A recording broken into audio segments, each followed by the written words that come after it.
Hello my gardening angels. If you are new to my channel, I am Jess.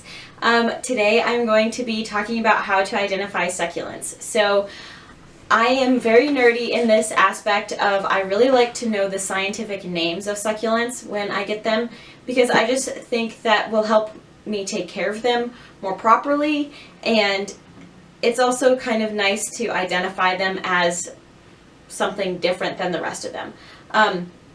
As all plants, and anybody who gardens or does anything with biology knows, there are a lot of scientific names and a lot of variations, and even within succulents, it's not just this one is this succulent. There are a lot of different ways that succulents can grow and propagate and take form. So if you're propagating through a leaf, you're going to get a clone of that succulent, meaning it's going to be the same. But if you're taking something like seeds, it could be a mix of two different succulents. And so one of the most challenging things in identifying succulents is that there are so many combinations between plants.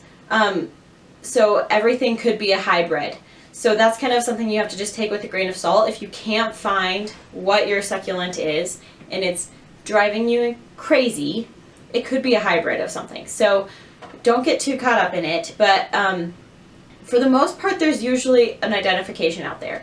And depending on who you got it from or where you found it, they might be able to help you with that identification too. I thought it would be fun for me to go through some of my plants in my collection and kind of show you guys different varieties within the same category. I kind of wanted to group these out into categories because I feel like this is easiest, and this is one of my most frequently asked questions that I get from you guys through email or through Instagram or whatever, which I love. I love getting questions from you guys, so you can definitely keep doing that.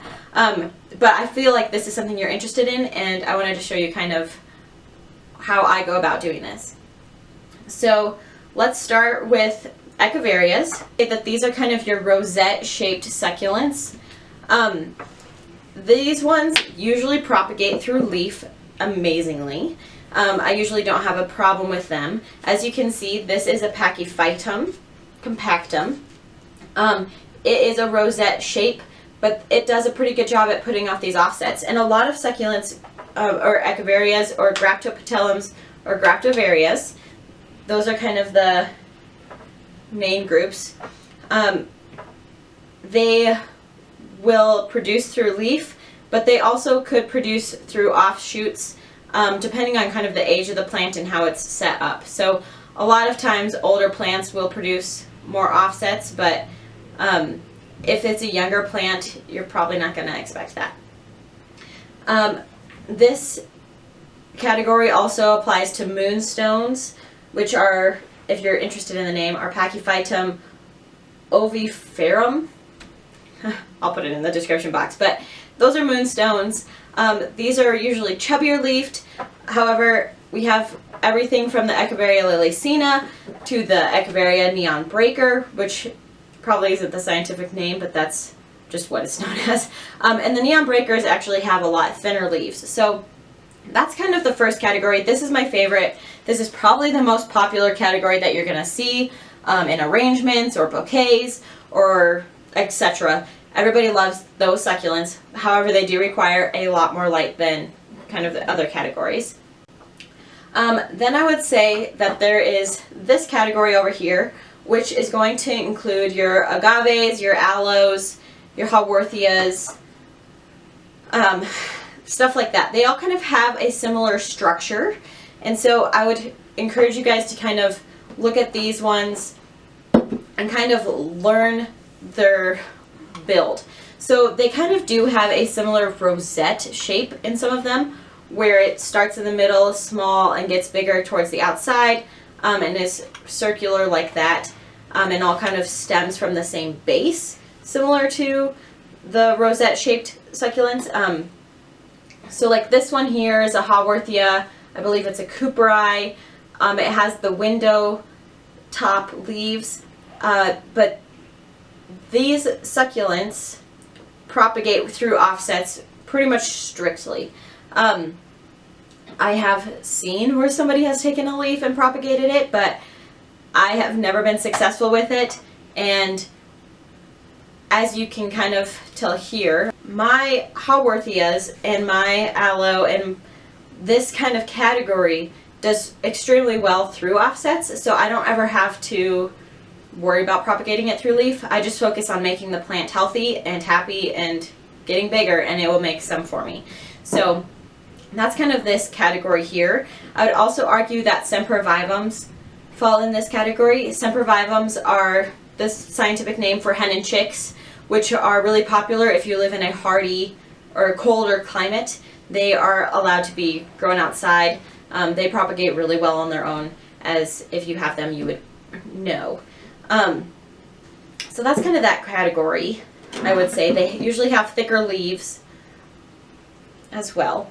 And then I kind of have an odds and ends category that I would say are a lot less rosette type structures, more branching, more flowing.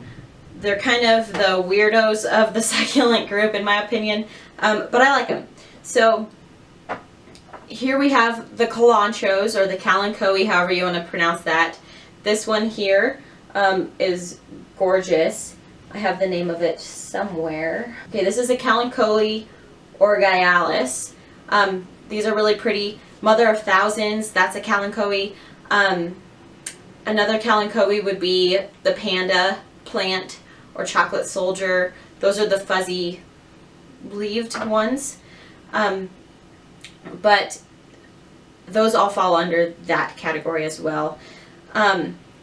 This would also contain your Crassula groups. So this here is a Crassula arborescens. This also includes the ogre ears that I have hanging up behind me, or the perforatas. Here are the bear paws, which is their common name, but they also fall either under the cotyledon or the Ciencio category. On my container it says Ciencio, but from my research I think I found it under cotyledon. So that one's a mystery, but that's kind of where it categorizes there. This one here kind of looks like grass, but is a peperomia, or a Ciencio. So, you know, I feel like some of these categories kind of intermingle. These would also include your sedums, which can flow through cuttings, or like they propagate through cuttings, but a lot of times they're considered the ground covers. They're usually a little bit smaller. String of pearls would be a Ciencio. Lithops are kind of their own category. They're the rock mimicking plants. That's kind of it, you guys. Also aeoniums would fall under the category of the rosette type succulents. So those are kind of the three categories that I find most important in identifying your succulent, to just kind of put them in one of those when you first get them. It's not necessarily telling you a whole lot about that specific plant, but it will kind of tell you how it's going to act and how it's going to propagate and kind of what its light restrictions would be. So like some of these ones over here in the Haworthia group, they don't need as much sunlight, or they will stretch out a lot slower than something like the Echeverias. The Echeverias just will shoot off and search for the sun as soon as possible. So kind of putting them in those categories I think will help you guys a lot. Okay, so now I want to talk about resources. So when I was learning how to identify succulents, this was probably 4 years ago, I started following a lot of people on Instagram and a lot of succulent accounts. So when I was starting out trying to identify succulents, I would go onto Instagram and actually search different hashtags and find people that are posting about succulents, and then follow them to try to learn what different types of succulents were. So that's what I would suggest doing for you guys if you're interested in learning how to identify succulents, because the best way to learn is just to have constant access to it. So go onto Instagram, type in hashtags of succulents or some of these categories such as Echeveria or sedum or Haworthia, different things like that. It will pull up a bunch of photos that people have posted and use those hashtags on, and then you can go follow those people or see if they post a lot on succulents. And then kind of the flip side of that, if you already do follow some succulent accounts, like mine down below, I usually post a hashtag that will have the actual name of the succulent featured in that picture. So a lot of times if I'm posting a picture of a Lilicina, I'll post hashtag Echeveria Lilicina. So if you follow me on Instagram, that will be a good way of learning what kind of succulents I have there, or what other people are posting, by just looking at the hashtags. Otherwise, if they don't have it listed, if you find one that either you have or that you like and would like to get, you can comment on a photo and ask, hey, what is this succulent? What type of succulent is this? Because I have found a lot of people in the succulent and gardening community will respond to those questions as best they can. And if not, they'll try to help you. So reaching out to them, reaching out to the people that own the plant might be a great resource for you guys. So I know that that's not extremely helpful, but I hope you guys learned something from it.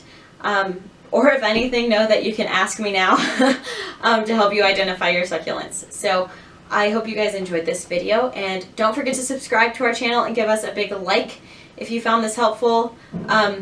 Comment anything down below that you would like to see so that I can get on making that for you, and because I want to help you guys grow in your gardening processes. So I'll see you guys next time. Bye.